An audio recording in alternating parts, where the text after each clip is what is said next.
Kamu tadi jauh nggak ke sini? Lumayan sih. Oh, Tadi kata kamu rumahnya rame, kok sekarang sepi banget?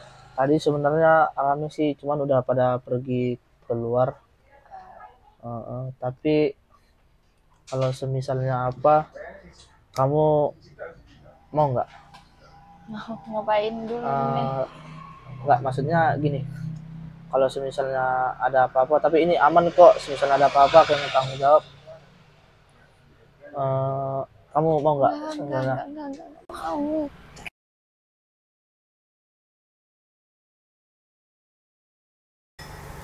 Awal perkenalan dengan dia dari Facebook. Di situ chattingan, terus tukaran nomor WA. Itu lanjut chattingan lagi di WA, terus dia minta ketemuan.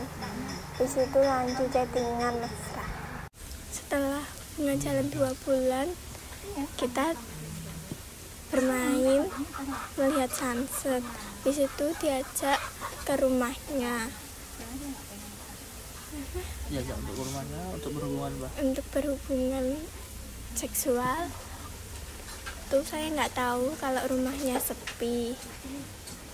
Terus saya dipaksa untuk melakukan hubungan seksual dan diancam untuk menyebarkan foto. Dipaksa, saya berusaha untuk menolak dan melawan, tapi dia terlalu kuat untuk saya dan akhirnya saya pasrah. Setelah kejadian itu, saya takut untuk pulang ke rumah. Lama-kelamaan ibu curiga dan ibu membelikan tes untuk dicek dan hasilnya akhirnya positif. Saya hamil, saya memberitahu dia dan dia bilang untuk tanggung jawab dan menafkahi. Pada akhirnya bapak ibu mendatangi rumahnya untuk meminta pertanggungjawaban dan menikahi saya. Setelah menikah, usia kandungan saya 5 bulan. Setelah itu tinggal di rumah dia bersama kedua orang tuanya. Ketika saya tinggal di rumah dia, saya tidak pernah mendapatkan perlakuan baik dari dia. Ketika saya tidur, saya disiram pakai air sama dia dan dia mengancam untuk tidak bilang ke orang tua. Saya sering dipukul, dicaci maki, dan disiram. Saat itu orang tua saya ditelepon dan saya dipulangkan ke rumah.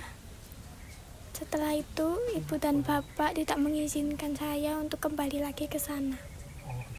2 bulan kemudian setelah melahirkan, saya bilang ke bapak ibu untuk mengajukan gugatan perceraian.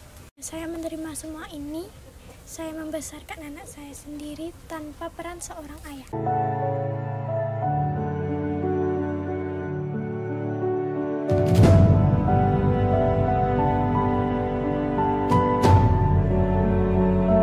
Cinta adalah sebuah keinginan yang tak tertahankan, yang menjadi diinginkan secara tidak tertahankan. Selalu ada kegilaan dalam cinta, namun selalu ada alasan dalam kegilaan itu sendiri. Aku mencintainya. Itulah awal dan akhir dari segalanya. Tapi, mengapa ini yang aku dapatkan? Mengapa?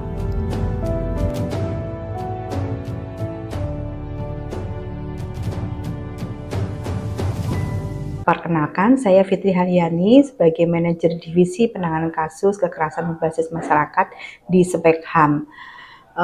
Kalau berdasarkan kasus selama ini yang kami tangani, berbicara soal kasus kekerasan terhadap perempuan, kami mendampingi dalam setiap tahun itu lebih dari 80 kasus. Di tahun 2023 itu ada 74 kasus. Nah, di tahun tersebut untuk kasus kekerasan seksual sendiri ada sekitar 15 kasus kekerasan seksual. Untuk kasus kekerasan seksual dampaknya itu sangat luar biasa. Dari pendampingan yang kita lakukan, begitu banyak dampak yang kemudian mereka alami. Salah satunya adalah kesehatan reproduksi mereka yang rusak begitu. Salah satu bagian mereka mengalami salah satunya adalah infeksi menular seksual karena tidak tahu pasangan mereka itu seperti apa yang melakukan kekerasan seksual. Salah satu bagiannya adalah perkosaan. Kemudian juga bisa berdampak mereka trauma yang sangat luar biasa begitu, depresi, menutup diri dari lingkungan, kemudian juga bisa berdampak pada HIV/AIDS karena kita tidak tahu relasi yang namanya pelaku itu seperti apa di luar begitu. Di luar dari itu dampak yang lain adalah kehamilan tidak diinginkan. Nah, banyak kasus yang kemudian korban kekerasan seksual salah satunya mereka itu kemudian menjadi pelaku atau dikriminalisasi karena situasi yang kemudian mendorong mereka untuk melakukan yang namanya kriminal begitu. Melihat berkaitan dengan data kasus, dampak begitu yang kemudian dialami khususnya perempuan, dengan ini kami mengajak siapapun gitu, baik laki-laki maupun perempuan jika mengalami kekerasan seksual begitu, berani melapor kemanapun tempatnya, salah satunya adalah di Spekham ataupun di kepolisian. Ada juga yang namanya P2TP 2A dulu dan sekarang itu ada namanya unit PPA yang di bawah koordinasi Dinas Pemberdayaan Perempuan di setiap kabupaten maupun kota yang memiliki layanan tersebut. Mari kita ajak bersama korban untuk berani melapor dan berani bicara atas kasus yang dialami. Begitu, baik, terima kasih.